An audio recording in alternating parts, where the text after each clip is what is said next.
کتنی قابل رشک موت ہوگی جب مرتے وقت زبان پر کلمہ طیبہ کلمہ توحید جاری ہو، لیکن یہ تب ہوگا جب زندگی میں اس کلمے کا بکثرت ورد رکھے اور زندگی اس کلمے کے مطابق گزارے۔ ابو داؤد شریف کی روایت ہے،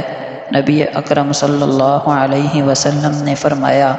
جس شخص کا آخری کلام لا الہ الا اللہ ہو وہ جنت میں داخل ہوگا۔ اللہ جل شانہ اپنے ایمان والے بندوں پر کتنا مہربان ہے،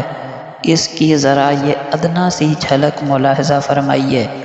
سنن دارمی کی روایت ہے کہ نبی اکرم صلی اللہ علیہ وسلم نے فرمایا، تمہارا رب بہت مہربان ہے، اور یہ اس کی مہربانی ہی ہے کہ جو شخص نیکی کا ارادہ کرتا ہے اور ابھی اس نے عمل بھی نہیں کیا ہوتا، پھر بھی اس کے لیے ایک نیکی لکھ دی جاتی ہے، اور اگر وہ اس پر عمل کر لیتا ہے تو اس کے لیے 10 گنا سے لے کر 700 گنا تک یا اس سے بھی بڑھا چڑھا کر اجر لکھ دیا جاتا ہے۔ اور جو شخص برائی کا ارادہ کرے لیکن برائی کا ارتکاب نہ کرے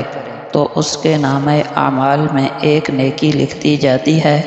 اور جو برائی کا ارتکاب کر لے اس کے لیے صرف ایک ہی برائی لکھی جاتی ہے، یا اللہ تعالیٰ اپنی رحمت سے اسے بھی مٹا دیتا ہے۔